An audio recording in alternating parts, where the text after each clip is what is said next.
Hello everybody, it's me, the Runescape historian, and let's get into the money-making guide. I'm going to be throwing in some pretty well-known money-making methods, but also those that are off the beaten path.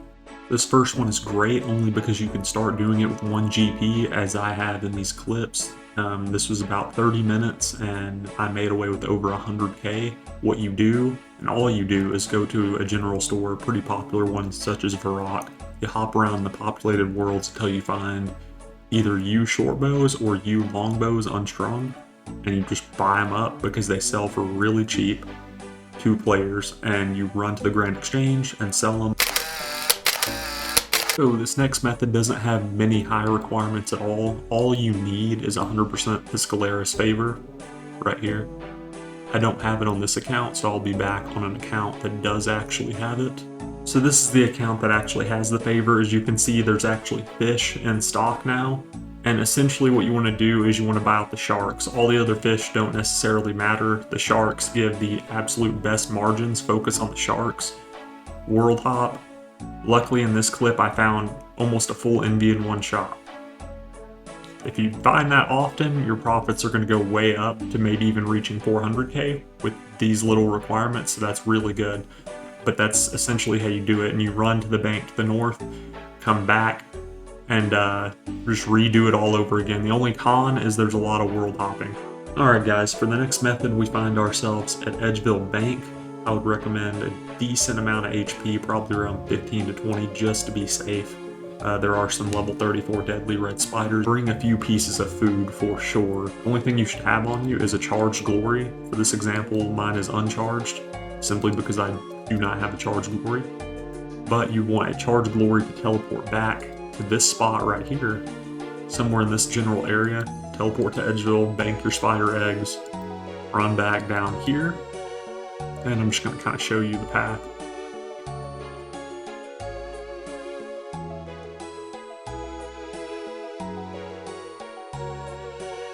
Alright, we're almost there guys, so yes, this is the wilderness. Do not bring anything you do not want to lose. But as you can see here, these are still almost 450. I will say, you'll occasionally see botters pop up, usually over here behind the stalagmites, and you might have to compete with them a little bit, but other than that, it's not really that dangerous. There are a few PKers that come here, but it's pretty easy to escape. If you don't escape, the only thing you lose is red spider eggs. I would also advise going into here. Controls, player attack options to hidden. You can come here as a level 3 if you know kinda what you're doing and have a few pieces of food. These guys don't hit too hard. You can go behind this torch over here. It'll usually trap all these spiders. There might be one that comes up like right here, but then you just essentially go and you can you can hop down the list, or you can just pick a random one, however you want to do things. Yeah, so no competition in this world, so let's go grab. So essentially all this is start at Edgeville, have your stamina potion, have your looting bag, run down here, loot, fill the looting bag, fill the inventory with hopping worlds in between, and then bank them, and then just repeat that process over and over again.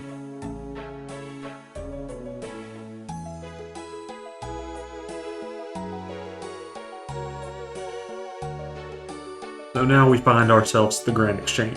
Why? Well, I'll tell you why. It's because the first step in this next money-making method requires you to buy dragon hides. I typically like red ones. I will say if you're going to do this method, and you're planning on doing this method, buy these overnight. Go around what the guide price says. Don't start adding like a crap ton like this. Don't start doing that. Stick around what the guide price says, maybe even add 1 gold above that. You can expect to make 600k an hour plus from this method, depending on speed and your own efficiency. More realistically, I find myself floating around 525k to 550k. I don't use this method anymore. It is quite popular. Alright, we're here. Why are we outside of Al-Kharid? It's one of the better places to do this at. Your inventory should look something like this. Stamina potion. You can even, if you want to be a little bit more efficient, you can sip the stamina potions, throw it in the bank, and only take it out and sip as you need. I find that this is just less of a hassle doing this. You'll need the coins in your inventory to tan the hides that you bought overnight, and 1 stamina potion, just because I don't like all the rebanking and stuff. And essentially you just run over here,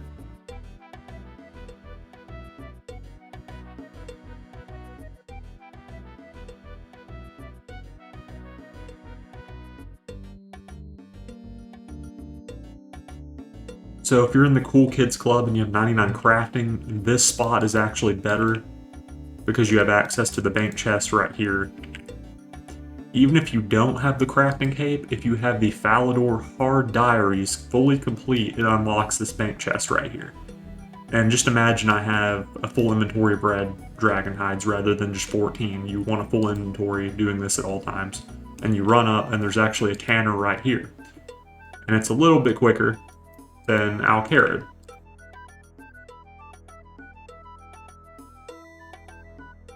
Alright guys, so we're currently at the Ham Hideout, and once you're here, all you want to do is pick this lock. What we are going for is easy clues. Plain and simple, 15 thieving requirement, that's nothing. You're not going to hit the 1.1 mil an hour it lists on the wiki with just 15 thieving and a low magic level. I would recommend having at least 45, that way you can at least teleport up to Camelot and have a few other teleports. Easy clues typically don't make you go too far or to too dangerous places at all. So just some runes, you know, I have a stand pot. My inventory is not perfect. Don't forget your spade. If you are 15 thieving, you're going to get knocked over the head quite a bit. So I would advise bringing some cheap food like wines. Wines are great because they're only 3 GPA each. But onto the method real quick. All you do is you can pick either one of these members, any of these, just not the attackable ones. And then you just pickpocket to your heart's content. Once you see a clue scroll appear, you go and do it. Complete it. You can keep the casket or open the caskets one at a time. I'm very impatient, so I open the caskets right when I get them. I don't save them up.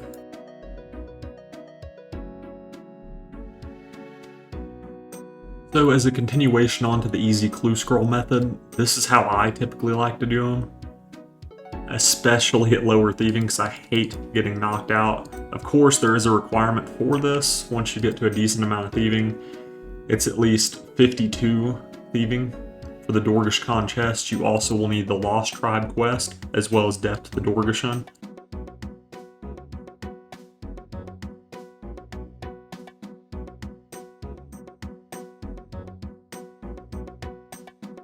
So essentially the same inventory as before, just without the food, because nothing should hit you here. If you run in from Lumbridge basement, you will need a light source. Do not forget it. And you want to go up to the second floor of Dorgesh-Kaan, and it's right here. It's this house. X out.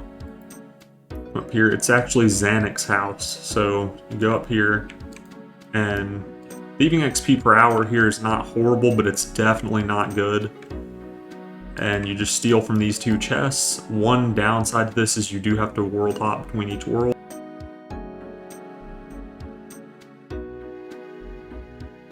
Alright, so on to the next method. All you will need is iron bars. You can buy quite a bit of them.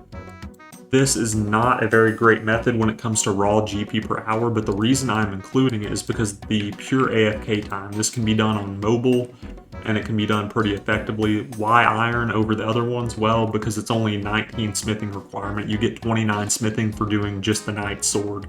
You should be able to do this on any fresh account within, you know, a couple minutes after doing that quest. You can make 200k per hour off of this, and it is very AFK. Each inventory is probably up to a minute of AFK.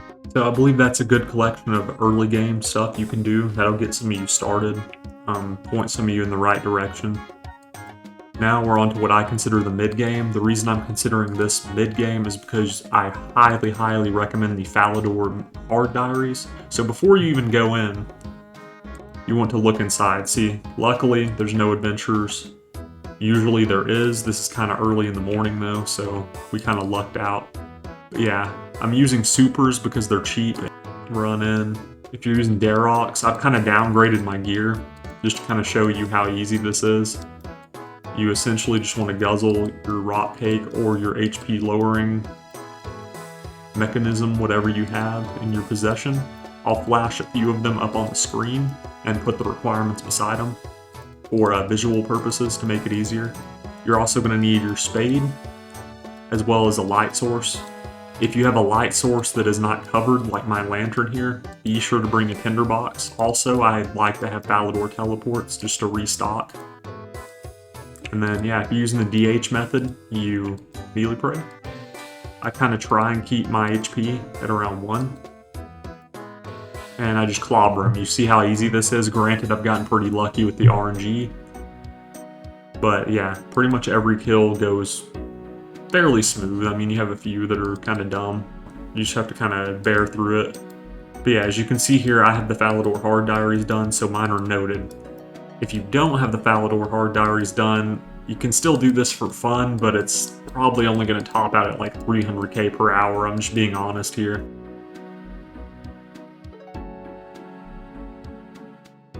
So before you go down the hole, have Protect from Magic on. Also take a sip of your extended anti-fire. I like these because they're only 140 gold a piece. And each dose, as you can see here, goes for 12 minutes. So 4-dose potion, that's 48 minutes. If you think you're going to be here longer, just bring an extra one, a few prayer pots. One of the downsides that you'll see here pretty quick is that it's crowded.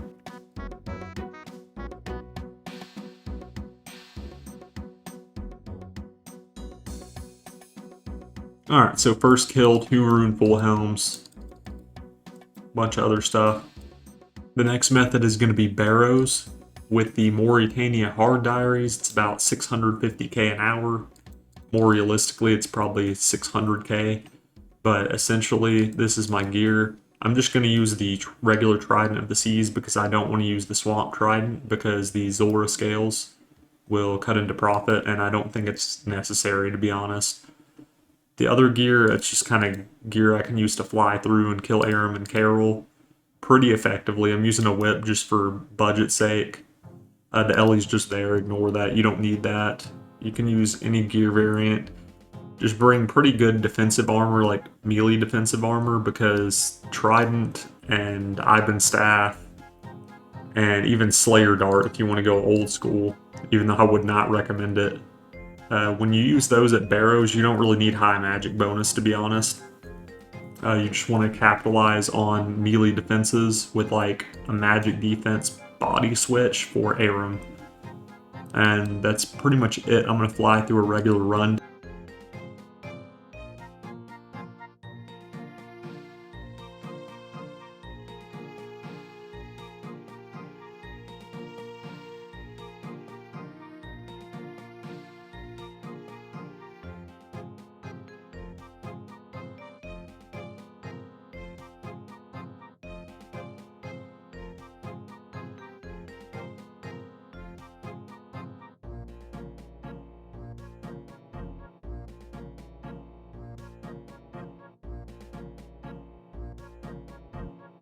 So, not the best chest. With the diary, you can get more. With the diary, it's about 70 to 80k average per chest. That wasn't the perfect run, but it did the job in demonstrating on how to do it. You might want to go to a quieter world too, if possible, because all these other people can actually be pretty annoying. And especially when you're in the tunnels, because they'll open the doors at, like, you click on one and they're opening it as you're trying to go through, and it cancels your action, if that makes sense. The next method is going to be Skeletal Wyverns, so 2 good ways of getting there.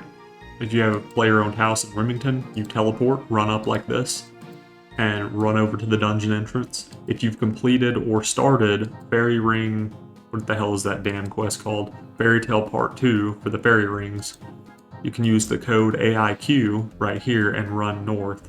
So if you use the Fairy Rings, it's a little bit shorter of a run, so I would recommend that. And as far as gear goes, you want a elemental shield, a mine shield, or a dragon fire shield. You can wear things like an ancient wyvern shield, but it's not that good because that's typically if you want a mage, and you can also wear a dragon fire ward. I'll flash those up on the screen as well as their prices at the time of this video to give you an idea. If you're on a budget setup, obviously you're going to want to use elemental shield or mine shield. You need Elemental Workshop 1 for the Ellie shield and Elemental Workshop 2 to wear the Mine shield. There's not really a difference between the Elemental or Mine shield. And my prayer has ran out. Don't let that happen. So now I've got to replenish. I like to sip the Super Combat before I go in. You can't really kill the ones up top because those are for Slayer task only. So you have to deal with people here. If you want a safe spot with range, you can. Usually the safe spots are here and over here. I've also seen people by the door. You'd have to look up a more specific guide on the safe spots for range. And I essentially just like to leave piety on and just smack the crap out of these. I'm using a whip just because I believe that's accessible. And you just sit here and destroy them and make 650k an hour. You can even turn your auto retaliate on and kind of AFK a little bit. Usually this area has rangers in it, so sometimes you have to go over to this area to the west. So we're now in Drainer Marketplace. All you need for this is technically 38 thieving minimum, but I would recommend at least 50 agility and 50 thieving. The reason why you need agility is to get the rogue's outfit because it will double all the seeds that we're about to get. And you essentially go up to this master farmer, pickpocket. That was extremely lucky. That rarely happens, but check this out. 77k just from that. So you've seen now where the potential money comes from. This is like around 800k an hour with some decent thieving. Having a dodgy necklace helps. Also, having the Artie, I believe it's hard diary for the Artie Cape 3, pretty sure. You don't have to wear the Artie Cape 3, it can just sit in your bank, but it gives you a 10% additional chance to not be caught anywhere in the world while pickpocketing. And I bring a few wines. I don't bring too many because as you can see your inventory kind of fills up very quick, so you don't want to bring like 15 wines because your inventory would already be full at this stage. Yeah, man, I'm getting really lucky. So just in a few minutes, we've made 200k. Oh, I just confirmed it. It's 4 mil an hour. Don't you hate it when people do that? Like, they'll be like, oh, I just caught this dragon impling within 2 minutes. That means it's like 50 mil an hour. I've actually seen people do that. It's freaking ridiculous. But yeah, extremely lucky. What just happened to me probably won't happen to y'all very often, but these are the main seeds you want to look out for. And you essentially just keep doing that. Let's say you get hit a bunch, you run out of wines, rebank here. Also, this guy, if you notice, also sells wine. So I guess if you want to, you can bring a little small coin stack, like along with you, and just buy the wines here. And just kind of save yourself a little bit of time rebanking and looking through the bank for wines and searching and all that. I guess that could be better. So that's kind of a neat little trick. So I'm also including these Veerwatch Sentinels. You need Sins of the Father quest. Some people would consider that in-game. I absolutely do not, because you can get a quest cape at 85 combat. And that's not unrealistic. You can do it fairly easily as long as you practice the boss fights and stuff. But anyway, Sins of the Father quest. This is the gear I'm using as an example. I've scaled what I would normally use down to kind of fit people better. Also, go to a less populated world because this world sucks. If I could hop without them attacking me, I would. But there's an altar right over here, and there's a bank right across from it, so pretty nice. Yeah, free prayer right here all day, literally. I mean, it does take 3 hit points roughly every time. But yeah, let's go in here and try and bank. Yeah, see. So you put that on real quick and you can bank. So, pretty nice. Obviously, you'd want to shut the door if you have any aggroed on you. But yeah, it's pretty easy, and that's basically it. Alright guys, that'll about do it for me. I hope you guys gained at least one new money-making method from this. Maybe it's not the greatest, but maybe it's something AFK that you could do, or something that you didn't know before. If that's the case, go ahead and do all the YouTube stuff, like the video. If you want to see more, let me know. The next thing I would make, probably in the coming weeks, is a mobile money-making guide. I know these aren't the best methods, but again, this isn't targeted toward high-level players or in-game players, more toward low and medium. So I hope this helps out at least one of them. And yeah, guys, thank you for watching this far, and I'll see you.